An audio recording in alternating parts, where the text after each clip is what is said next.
우리가 이제 시편 말씀을 다 끝내고 오늘부터는 잠언의 말씀을 계속해서 말씀을 함께 상고하려고 합니다.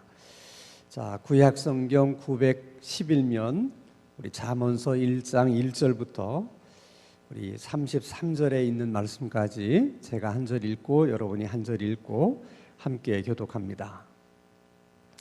다윗의 아들 이스라엘 왕 솔로몬의 잠언이라.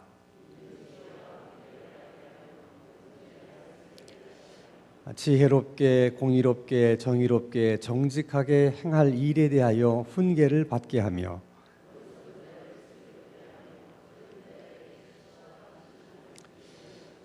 지혜 있는 자는 듣고 학식이 더할 것이요 명철한 자는 지략을 얻을 것이라.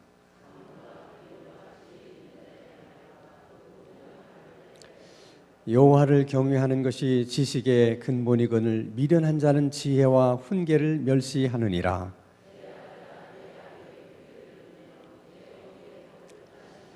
이는 내 머리에 아름다운 관이요 내 목에 금사슬이니라. 그들이 내게 말하기를 우리와 함께 가자. 우리가 가만히 엎드렸다가 사람의 피를 흘리는 죄 없는 자를 까닭없이 숨어 기다리다가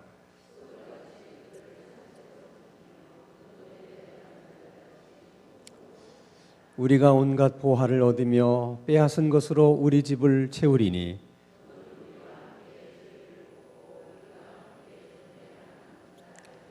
내 아들아 그들과 함께 길에 다니지 말라. 내 발을 금하여 그 길을 밟지 말라.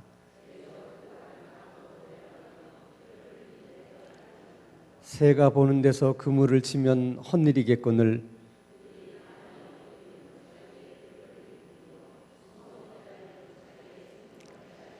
이익을 탐하는 모든 자의 길은 다 이러하여 자기의 생명을 잃게 하느니라. 시끄러운 길목에서 소리를 지르며 성문 어기와 성중에서 그 소리를 발하여 이르되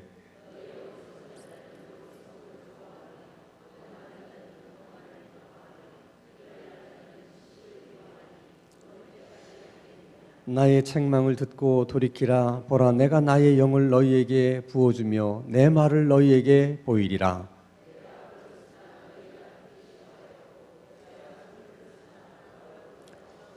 도리어 나의 모든 교훈을 멸시하며 나의 책망을 받지 아니하였은즉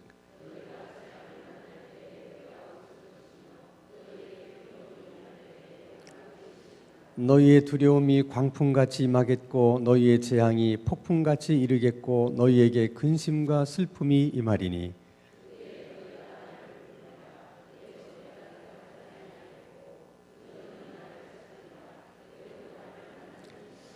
대저 너희가 자식을 미워하여 여호와 경외하기를 즐거워하지 아니하며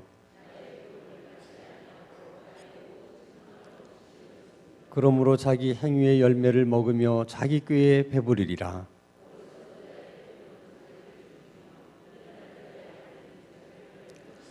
(33절) 다 함께. 오직 내 말을 듣는 자는 평안히 살며 재앙에 두려움이 없이 안전하리라. 아멘. 자, 오늘부터 우리가 이제 잠언서 말씀을 함께 상고를 합니다. 잠언서는 모두 31장으로 돼 있어요. 그래서 사실 매일 한 장씩 읽으면 한 달이면 잠언서를 다 읽을 수 있습니다. 우선 잠언이라고 하는 말의 의미는 우리나라의 무슨 속담처럼 아주 짧은 문장 속에 삶의 지혜 또는 교훈을 담고 있는 그런 글들을 가리켜서 잠언이라 이렇게 얘기를 합니다.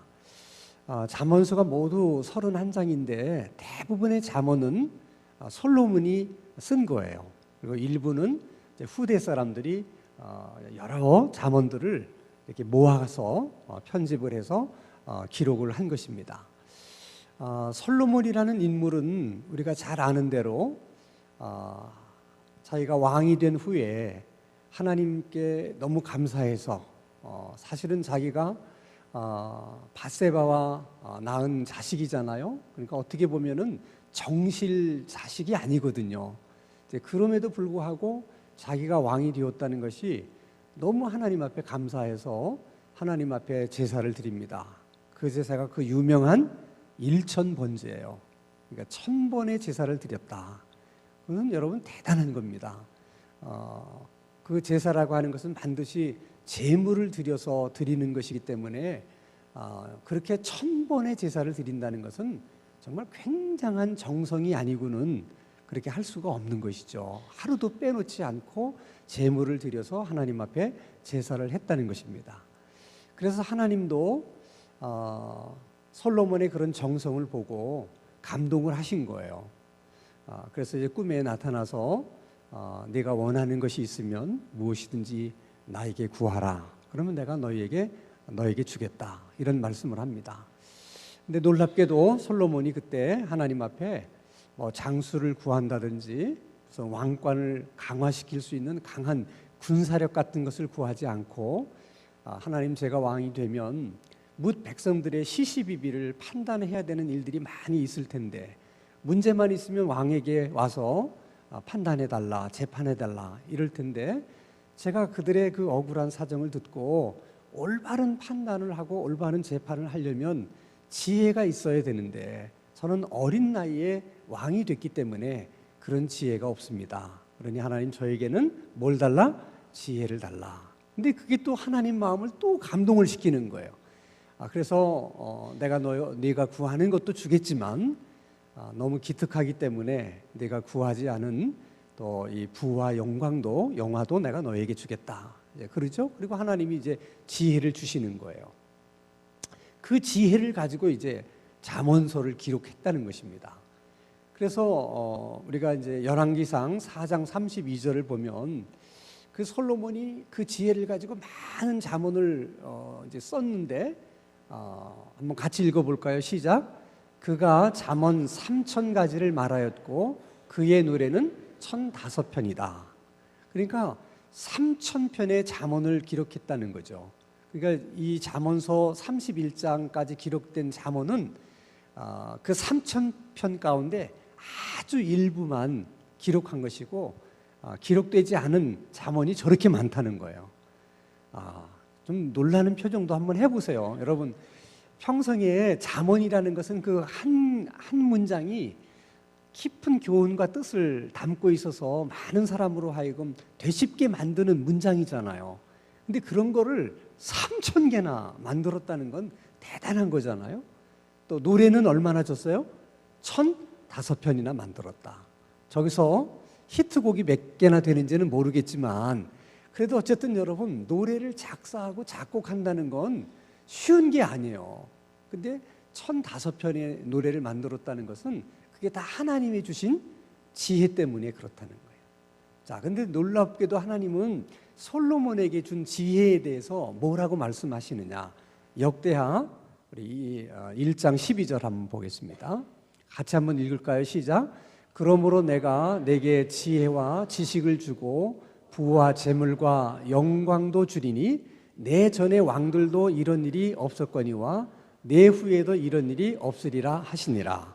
그러니까 하나님이 솔로몬에게 지혜를 주면서 내 이전의 왕들 가운데도 너처럼 지혜가 있는 사람이 없었고 내 이후에도 너같이 지혜가 있는 사람이 없을 거라는 거예요. 그러니까 내가 너에게 준 지혜는 처음이자 마지막 같은 지혜를 너에게 주었다는 것이죠. 그러니까 얼마나 놀라운 지혜겠어요.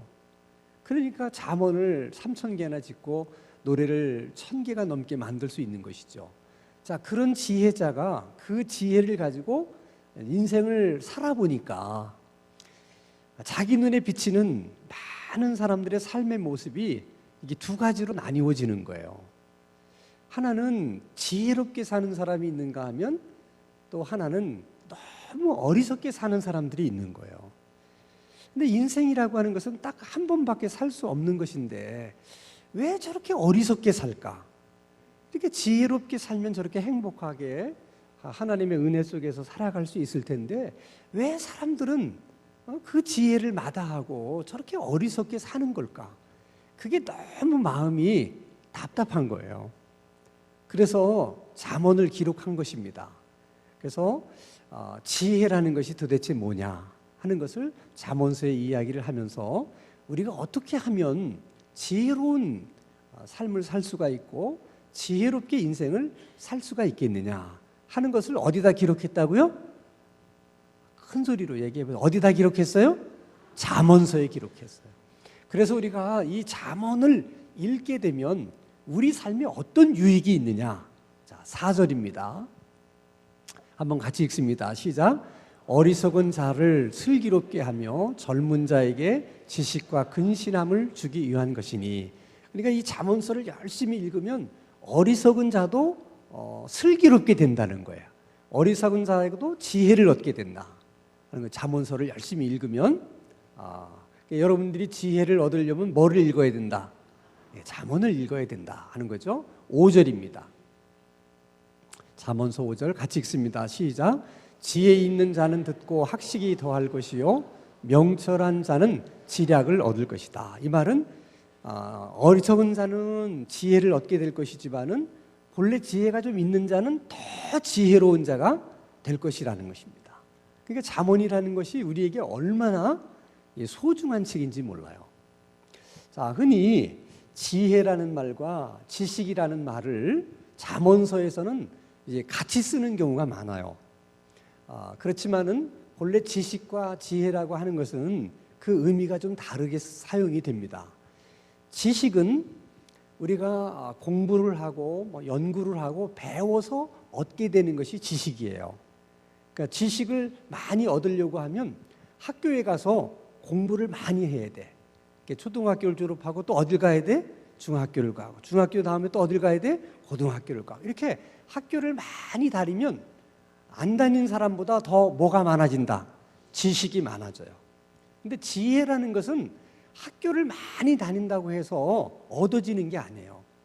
그러니까 아무리 본인이 대학 교수라든지 대학 총장이라든지 그래도 지식은 많다고 우리가 볼 수 있지만은 그래서 그 사람이 지혜로운 사람이다. 그렇게는 말할 수 없다는 것입니다. 자, 예를 들면 예전에 지금은 이제 독일이 이제 통일이 돼서 한 나라가 됐지만은 독일이 통일되기 전에는 동독과 서독으로 이렇게 나누어져 있어요. 그런데 그 동독과 서독의 옛 수도가 베를린이거든요. 근데 그 베를린도 딱 중간을 갈라가지고 이쪽은 동독이고 이쪽은 서독이에요. 근데 그 베를린 자체는 동독 안에 있어요. 근데 그것도 반으로 이렇게 나눠가지고 동독 안에 있는 나라지만은 이쪽은 서독이에요. 그래서 장벽을 높게 만들어서 이제 동독에 있는 사람들이 잘 사는 서독으로 넘어가지 못하도록 이제 장벽을 만든 것이죠. 근데 이 동독 사람들이 좀 심술궂은 데가 있어가지고 오늘날로 말하면 시커먼 비닐 봉다리에다가 동독을 선전하는 북한 삐라 같은 그런 문서를 많이 담아가지고 담벼락 이렇게 해서 서독 쪽으로 이렇게 떨어뜨리는 거예요. 그러다가 재미가 붙어가지고 나중에는 자기 집 쓰레기를 갖다가 잔뜩 넣어가지고 저마다 집어 던지는 거예요. 그러니까 이 서독의 입장에서 보니까 담벼락 밑에 지저분한 봉투가 계속 쌓이니까 얼마나 신경이 거스리겠어요. 그래서 그 문제를 놓고 위원회가 모여가지고 어떻게 하면 좋으냐 대책 회의를 한 거예요. 그랬더니 제일 첫 번째 나온 얘기가 우리가 정식으로 동독에게 이의를 제기하자. 계속 이런 식으로 나오면 우리도 가만히 있지 않겠다. 그래서 적법한 절차를 걸쳐서 이렇게 하지 못하도록 제안을 하자. 그런 의견도 있고, 두 번째 의견은 그럴 거 없다. 저쪽에서 집어 던지면 우리가 바로 다시 저쪽으로 집어 던지면 되지 않겠느냐. 그랬더니 세 번째 사람이 그래 가지고는 안 된다. 저쪽에서 하나를 던지면 우리 것도 하나 더 만들어서 우리는 두 개를 던져야 저쪽에서 다시는 던지지 않을 것이다. 그러는 거예요. 그랬더니 어떤 한 분이 다 좋은 의견들이기는 하지만은 그렇게 해서는 절대로 이 문제가 해결이 안 될 겁니다. 그리고서 이제 그들이 강구한 대책이라는 것이 그 비닐 봉다리에다가 동독 사람들이 필요로 하는 식료품 또 생활 필수품을 가득 담아가지고 그쪽에다 집어 던진 거예요. 그러니까 이제 동독 사람들은 비슷한 주머니가 오니까 자기들이 던졌던 쓰레기 봉투가 다시 되돌아왔나 보다 하고 풀어보니까 자기들에게 너무 필요한 생활 필수품과 식료품이 가득 있는 거예요. 이게 얼마나 좋았겠어요. 근데 거기에 조그마한 쪽지에 이렇게 적혀 있었어요. 사람은 자기에게 자기 안에 있는 것 외에는 다른 사람에게 줄 수가 없다. 그런 글귀가 써 있는 거예요. 응? 이게 아주 굉장히 중요한 글귀죠. 다시 한번 우리가 함께 따라서 한번 하겠습니다. 사람은 자기 안에 있는 것 밖에는 줄 수 있는 것이 없다. 그러니까 동독 사람들이 쓰레기를 던진 건 뭐밖에 없어요. 그 서독 사람들은 그 생활 필수품을 던진 건 그들에게 뭐가 있다는 거야. 그러니까 동독 사람들이 그걸 보고 너무 부끄러웠던 거예요. 그래서 그 다음부터는 안 던졌다는 거야. 근데 이거는 여러분 무슨 대학 교수가 가르쳐준 얘기가 아니에요. 이런 생각은 공부를 많이 한다고 해서 생각해낼 수 있는 게 아니야. 이런 걸 가르쳐서 뭐라고 그래요? 지혜라고 그러는 거야. 그러니까 그 동독 사람, 그 서독의 그 위원에만 그런 지혜가 있는 게 아니라 우리나라 옛날 조상들도 지혜가 많아요. 우리나라 사람들도. 그래서 꼭 우리가 고기를 먹을 때는 꼭 우리들은 어디다 싸 먹어요? 상추에다 싸 먹잖아요. 그러나 여러분 유럽이나 이런 데 가보세요. 그냥 다 스테이크를 잘라가지고 그렇게 소스에다 찍어 먹지 우리처럼 상추에다가 싸서 먹는 사람들은 없어요. 근데 우리 조상들은 고기를 상추에 싸 먹으면 소화도 잘 되고 또 이렇게 육식만 먹으면 이게 섬유질이 부족하기 때문에 장 건강에도 안 좋거든요. 그러니까 상추하고 같이 먹으면 이게 다 좋은 거라. 그래서 꼭 고기를 먹을 때는 상추에 싸 먹어요. 그리고 돼지고기를 먹을 때 어디다 찍어 먹어? 이거 어떻게 하셨어? 이렇게 새우젓에 찍어 먹으면 이게 또 탈이 없어요. 소화가 잘 되는 거예요. 자, 이런 것이 지혜라는 것입니다. 지혜라는 것이죠. 그런데 지식이라는 것은 학교에 가서 공부를 하고 이렇게 해서 지식을 늘릴 수가 있는데 그럼 지혜라는 것은 우리가 어떻게 늘릴 수가 있느냐? 딱 세 가지 방법이 있어요. 지혜를 늘리는 방법은 하나는 하나님이 태어날 때부터 재능으로 지혜를 주는 경우가 있어요. 이런 것을 천부적인 지혜라고 그래. 이거는 그냥 하나님이 태어날 때 그 사람에게 특별한 은혜를 베푸신 거죠. 그래서 우리 주변에도 보면 예전에도 보면요, 초등학교밖에 안 나온 할머니인데 무슨 일을 할 때 보면 굉장히 지혜롭게 하시는 분이 있어요, 없어요? 있어요, 정말. 그런 분들은 타고난 거야. 하나님이 태어날 때 지혜라고 하는 재능을 준 거죠. 그런 분들이 공부까지도 했으면 얼마나 뛰어났겠어요. 근데 공부를 하지 못해도 참 지혜로워요. 아이들 가르치는 것도 지혜롭고 인간관계도 지혜롭고 아주 지혜롭게 해요. 자, 그런 경우가 있고 또 한 경우는 후천적으로 이렇게 솔로몬처럼 하나님이 은사적으로 지혜를 주는 경우가 있어요. 은사적으로. 그러니까 하나님은 태어날 때 주시기도 하고 또 태어난 후에도 하나님이 주고 싶은 마음이 있으면 그 사람에겐 지혜를 주실 수가 있다는 거예요. 그러니까 다 하나님으로부터 얻는 거야, 지혜는. 그 다음에 일반적으로 사람들이 지혜를 얻는 경우는 경험을 통해서 지혜를 얻어요. 그러니까 지식은 공부를 해서 얻고 지혜는 뭐를 통해서? 경험을 통해서 얻어요. 그러니까 경험을 많이 해보면 거기서 지혜가 생기는 거야. 그러니까 왜 돼지고기를 새우젓에 찍어 먹으면 좋다는 걸 어떻게 알았어? 그 여러 번 이렇게 경험을 하다 보니까 거기다 찍어 먹었더니 배탈이 안 나고 소화가 잘 되더라 하는 걸 경험적으로 안 거예요. 그렇게 경험이 많은 사람이 지혜가 있어요. 그러니까 지혜로우려고 하면은 인생을 산전수전 공준전까지 다 이렇게 겪으신 분이 지혜가 많은 거야. 왜냐하면 경험이 많으니까. 경험이 많으니까 벌써 이 지혜가 머리 돌아가는 게 다르죠. 응? 그리고 경험을 많으려면 산전수전을 많이 겪어야 되죠. 그러려면 오래 살아봐야 돼. 그게 젊은 사람들은 나이 많이 드신 분에 비해서 경험을 많이 못했기 때문에 젊은이는 나이 드는 사람에 비해서 지혜가 부족할 수밖에 없는 거예요. 그래서 옛날에는 동네에서 노인들이 다 이렇게 젊은이들에게 존경을 받았어요. 왜냐하면 지혜가 많거든요, 노인들이. 그러니까 무슨 문제가 생기면 누구에게 가서 의논을 해요? 네, 동네 어른들하고 가서 의논을 해요. 이 잠언서에도 똑같아요. 그래서 우리 잠언서 1장 8절 9절 한번 보겠습니다. 같이 한번 읽겠습니다. 시작. 내 아들아, 내 아비의 훈계를 들으며 내 어미의 법을 떠나지 말라.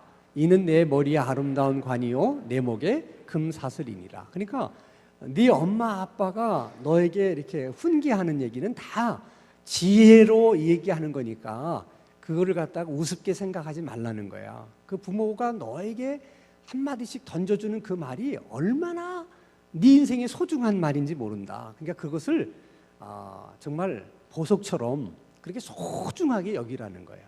근데 요즘 애들은 그렇게 해요, 안 해요? 무슨 아름다운 관이며 내 목에 금사슬이야. 요즘은 부모 얘기를 그냥 알아듣기를 그냥 왜 그러느냐. 이유가 있어요. 자, 지식으로 보면 아들, 딸들이 나요? 우리가 나요? 아들, 딸들이 훨씬 나요. 여러분은 스마트폰 그 비싼 거 갖고 다니면서 전화 걸고 받는 거밖에 못 하잖아. 근데 애들은 초등학교만 다녀도 그거 가지고 얼마나 많이 하는지 몰라요. 그러니까 벌써 지식에서 우리가 밀리는 거야. 벌써 지식은 밀려. 그러면 지혜라도 많아야 되는데 우리가 이렇게 산전수전을 많이 겪으신 분들도 있지만은 별로 그런 어려움 없이 쭉 그냥 살아온 사람들도 있거든요. 그런 사람들은 삶의 경험이 별로 없어. 예를 들어서 여러분 연애도 여러 번 실패도 해보고 차임도 받아보고 그런 사람이 아들이 사귀는 여자 문제를 가지고 얘기할 때 내가 지혜롭게 이렇게 얘기도 해주지. 나도 한 번도 그런 경험이 없는데 아들이 와가지고 이런 경우 어떻게 하면 좋겠습니까? 그럴 때 뭐라고 얘기를 해주겠어요? 그러니까 우리가 사실 많은 그런 고생이나 이런 경험들이 없기 때문에 사실 지혜가 없는 거예요. 그러니까 지식에서 밀리죠. 지혜도 별로 없죠. 그러니까 애들이 우리를 알기를 이렇게 존경할 수 없는 거죠. 그러면 이제 우리가 자식들에게 존경을 받으려면 길은 한 가지밖에 없어. 뭐예요? 그렇죠. 이제 와서 다시 고등학교를 가겠어요? 대학교를 가겠어요? 이제 이 나이에 이제는 남은 거는 지혜밖에 없다. 자, 그러면 지혜를 얻을 수 있는 것이 세 가지가 있다고 그랬죠. 세 가지. 태어날 때부터 이미 우리는 다 태어났으니까 소용이 없어. 이제는 하나님이 솔로몬에게 지혜를 주신 것처럼 우리에게 주시는 길밖에 없어요. 그렇죠? 또 이 나이에 이제 경험을 하면 얼마나 많이 해보겠어요. 이것도 효과적이잖아. 이제 길은 하나야. 하나님 앞에 어떻게 지혜를 구하는 수밖에 없어. 근데 놀라운 것은 하나님이 솔로몬에게 이렇게 지혜를 주셨던 것처럼 사실은 우리들에게도 솔로몬과 똑같은 지혜는 아니라도 우리에게 이게 지혜를 주고 싶어 하세요. 왜 그럴까? 다 우리가 어리석게 인생을 살지 않고 지혜롭게 인생을 살아가기를 원해서 그러시는 거야. 그래서 야고보서 1장 5절 말씀을 보겠습니다. 같이 읽겠습니다. 시작. 너희 중에 누구든지 지혜가 부족하거든 모든 사람에게 후히 주시고 꾸짖지 아니하시는 하나님께 구하라. 그리하면 뭐 하면 주시겠다는 거야? 구하면 주시겠다는 거야. 그래서 자, 너희 중에 누구든지라는 말을 여러분 이름을 넣어야 돼. 너희 중에 여러분 이름을 넣어서 읽는 겁니다. 이제 자, 시작.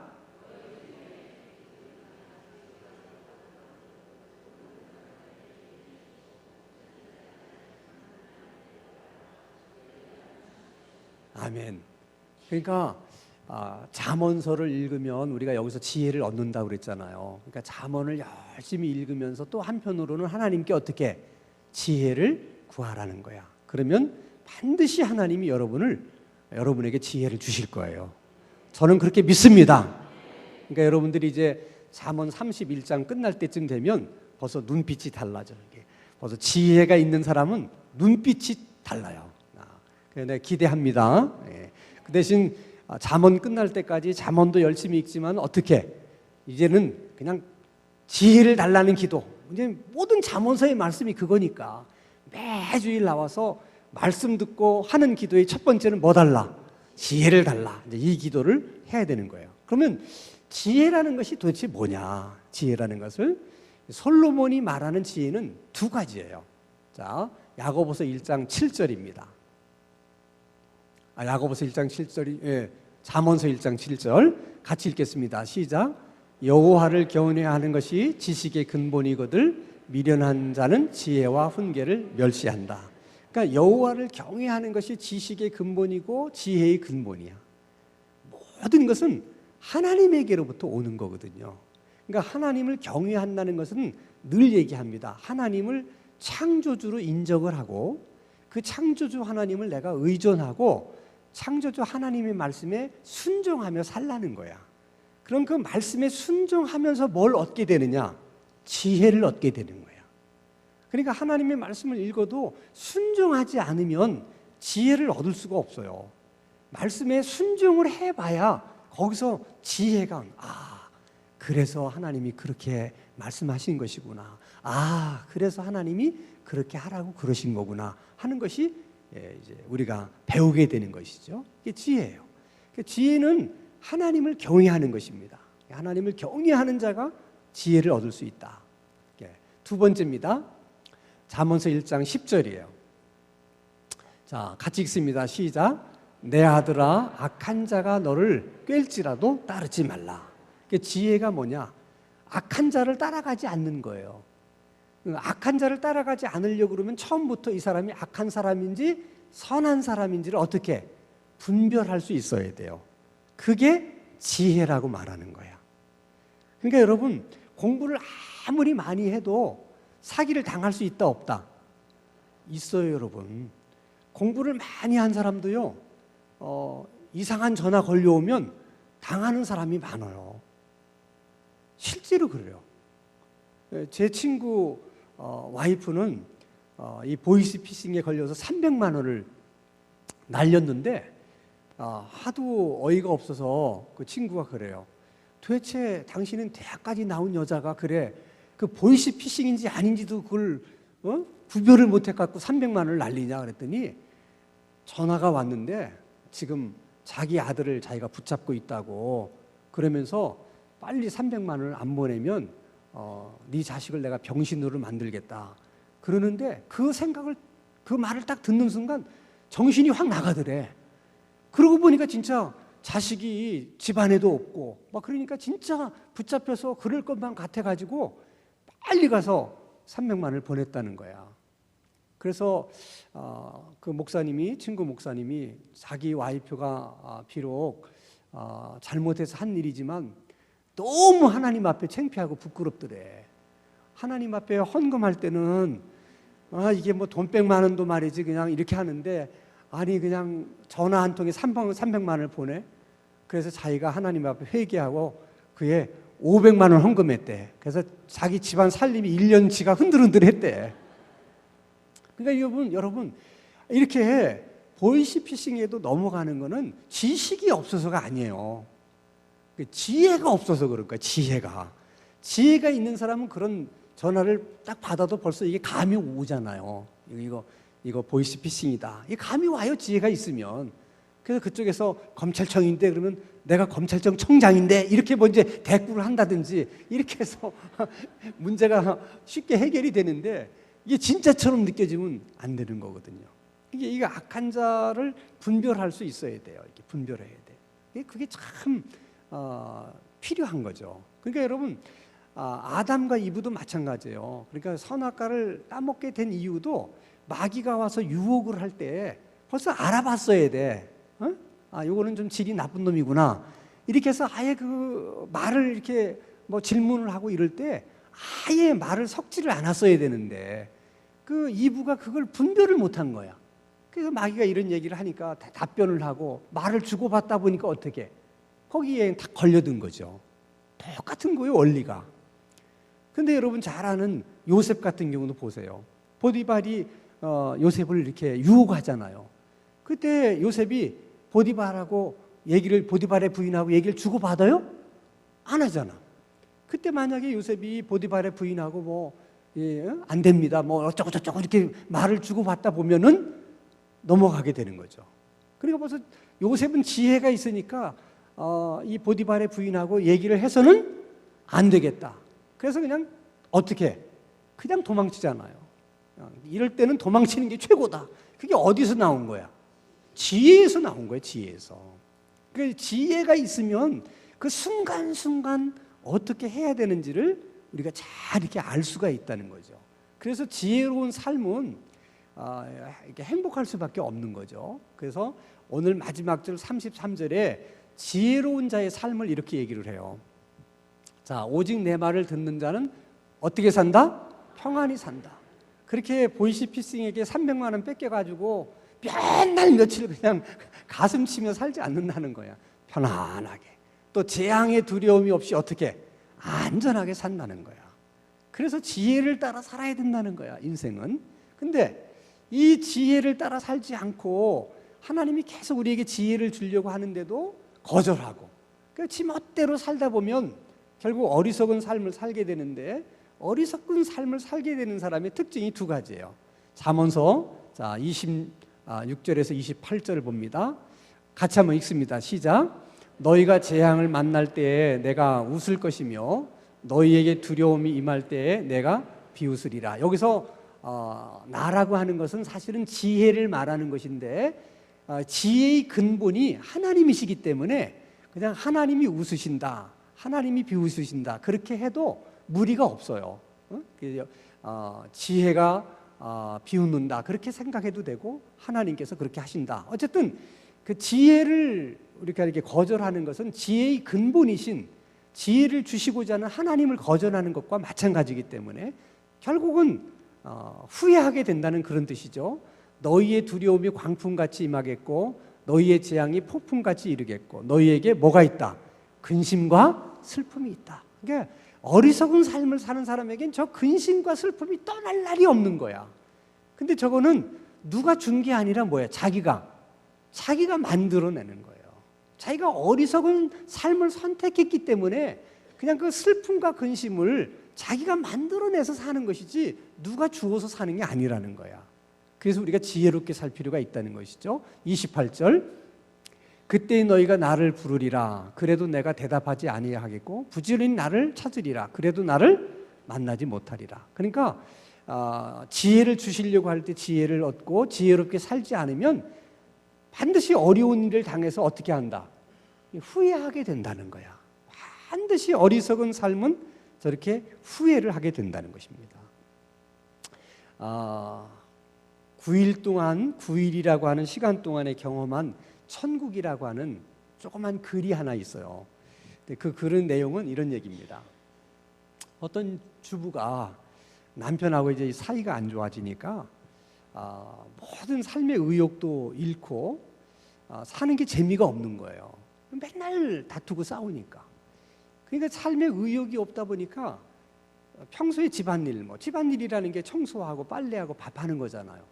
근데 그게 너무 힘들게 느껴지는 거야.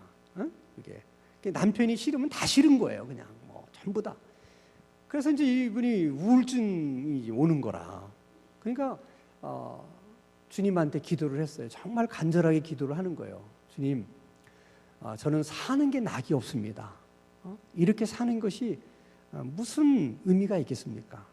나는 그래서 빨리 주님 계신 곳으로 가고 싶으니 나를 빨리 주님 있는 곳으로 데려가 주십시오. 이 기도를 했어요.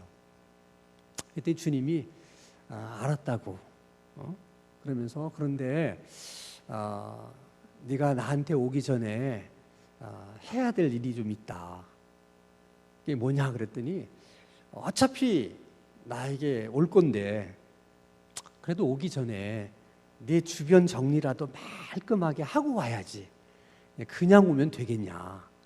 말을 듣고 보니까 그렇잖아요. 3일 동안 주변 정리를 좀 깨끗하게 해라.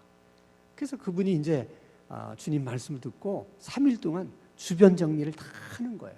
방도 깨끗하게 닦아놓고 그동안 아까워서 버리지 못하던 물건도 다 버리고 정리전도 그게 3일 동안. 그랬더니 주님이 참 잘했다고 칭찬을 하면서 한 가지 할 일이 더 있는데 네가 이제 세상을 떠나면 네 자식들이 너를 생각하면서 엄마에 대한 어떤 기억들이 있겠냐? 응? 엄마에 대해서 좀 좋은 추억들이 있어야 되지 않겠냐? 응? 이 땅에 남아있는 너희 자녀들에게는 그게 필요하지 않겠냐?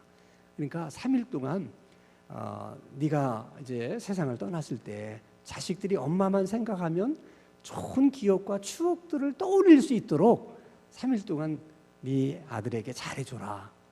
그래서 이제 정말 3일 동안 아들에게 정성을 다했어요. 그래서 말도 고분고분하게 하고 또 아들이 좋아하는 맛있는 음식도 정성껏 하고 아이가 원하는 거 사주기도 하고 어디 같이 가기도 하고 3일을 그렇게 보낸 거예요. 그때 또 예수님이 참 잘했다. 이제 마지막으로 할 일이 남았다. 그것은 네 장례식 날 그래도 네 남편이 그래도 우리 와이프가 그래도 괜찮은 여자였어. 네 남편이 네 장례식 날 그런 얘기 정도는 해야 되지 않겠냐. 그러니까 이왕 나한테 오기 전에 네 남편이 장례식 날 그렇게 말할 수 있도록 3일 동안만 남편에게 최선을 다해봐라. 그래서 정말 이분이 그 미운 남편에게 그래도 장례식 날 그 말이라도 하게 하려고 정성을 다해서 뭐 이렇게 했대. 그렇게 하고 나니까 문득 무슨 생각이 들으냐면 여기가 천국이구나 이런 생각이 들더래. 그러면서 잠에서 깨어났대요. 근데 여기서 주는 교훈이 뭐냐면 남편이 문제가 아니고 자식이 문제가 아니고 빨래하고 뭐 집안 청소하고 뭐 이런 것이 문제가 아니라 정말 그 여자에게 문제가 됐다는 것은 지혜가 없었기 때문이라는 거야. 사람이라는 것이 그렇잖아요. 관계도 다 남편하고의 관계도 힘들어지는 것이 뭐 여러 가지 이유가 있겠지만은 결국 지혜롭지 못해서 그런 거예요. 같은 말을 해도 이 말을 해야 될 말인지 안 해야 될 말인지 또 때를 따라서 해야 될 말인지 이런 것이 지혜인데 지혜 없이 하지 않아야 될 때 할 말을 하고 좀 참았으면 좋아야 될 말을 그냥 하고 이렇게 되니까 문제가 되는 거잖아요. 모든 게. 지혜롭게 생각하고 지혜롭게 말하고 지혜롭게 행동하고 지혜로운 태도를 보이면 문제가 없는데 결국 모든 것은 내가 지혜롭지 못하기 때문에 일어나는 일들이라는 거야. 근데 그 여자만의 문제가 아니에요. 우리들도 가만히 생각해 보세요. 자식과의 문제가 있다든지 또 뭐 남편과의 문제가 있다든지 직장 동료와의 문제가 있다면 가만히 생각해 봐. 물론 우리 입장에서는 저 사람이 문제라고 생각이 들죠. 물론 상대방이 전혀 문제가 없는 건 아닐 거예요. 문제가 있어요. 그래도 생각해 보면 내가 뭐가 없어서 지혜가 없어서 그렇다는 거예요. 상대방이 나한테 막 화를 낼 때도 내가 지혜가 있으면 어떻게 대처를 해야 될지 이렇게 지혜가 있으면 그게 다 할 수 있거든요. 결론은 지혜가 없는 거예요.